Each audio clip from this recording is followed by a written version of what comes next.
नमस्कार माझा सगळ्यांना। आज बनवणार आहे उपमा। उपम्यासाठी मी हा वाटीभर रवा घेतला।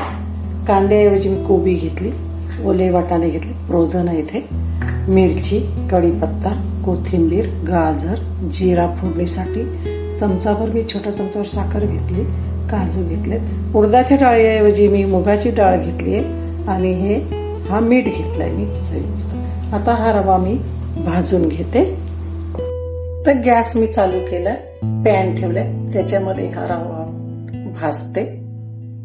तेल तूप न टाकता मी रवा भाजून घेते पूर्ण उपम्यासाठी।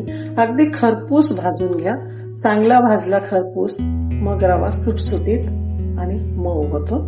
हा मी चांगला भाजून घेते। आता हा रवा आपला खरपूस अगदी भाजून झाला, ठेवले। त्याच्यात मी तेल टाकते।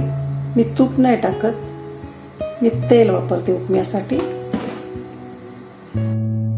फोडणीसाठी मी जिरा घालते,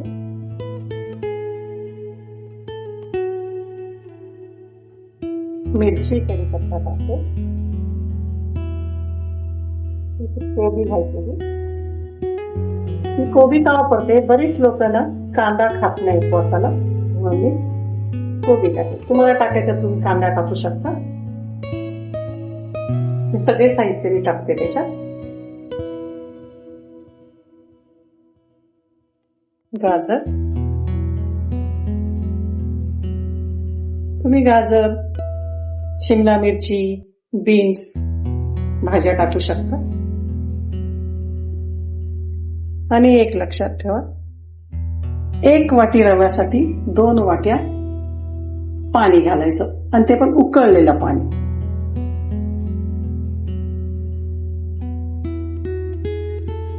आता या सगळ्या भाज्या टाकून झाल्यात, त्याच्यामध्ये मीठ टाकले चवीपुरतं। मीठ टाकला मग पटकन भाज्या नरम होतात। कोबी, गाजर, ज्या काय होतं सगळ्या भाज्या चांगल्या शिजवून घेते। आता भाज्या शिजल्यात, त्याच्यामध्ये चमचाभर साखर टाकते। तुम्हाला जास्त टाकायची जास्त टाका, किंवा साखरेऐवजी तुम्ही गूळ पण टाकू शकता। आता हा भाजलेला मी रवा टाकते त्याच्यात, परत परतून घेते चांगला।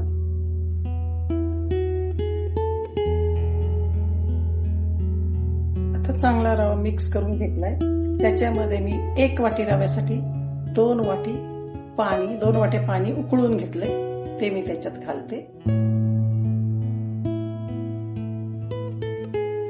आणि झाकण देऊन देते, काही करू नका। 5-6 मिनिटं असाच मध्यम आचेवर ठेवा। 5-6 मिनिटं झालीत, आता उघडून बघूया। हा बघा, उपमा आपला मस्त शिजलाय बघा, चिकट नाही, सुटसुटीत अगदी मऊ बघा। काही मी हलवलं नाही, हिलवलं नाही, पाणी उकळतं टाकलं आणि झाकून ठेवला, आणि 5-6 मिनिटांनंतर झाकण काढून बघितलं बघा, किती छान झालाय उपमा। आता मी गॅस बंद करते। मऊ सुटसुटीत हा उपमा तयार आहे। हा बघा, ह्याच्यात कांद्याचा अजिबात वापर केला नाही मी, कारण बरीच लोक कांदा खात नाही उपवासाला, म्हणून मी कांद्याऐवजी कोबी वापरली। श्रावण महिन्यात, अधिक मासात, नवरात्रीत काही लोक कधीच कांदा खात नाही, त्यांच्यासाठी हा व्हिडिओ आहे। मऊ आणि सुटसुटीत उपमा झटपट बनणारा, बघा करून।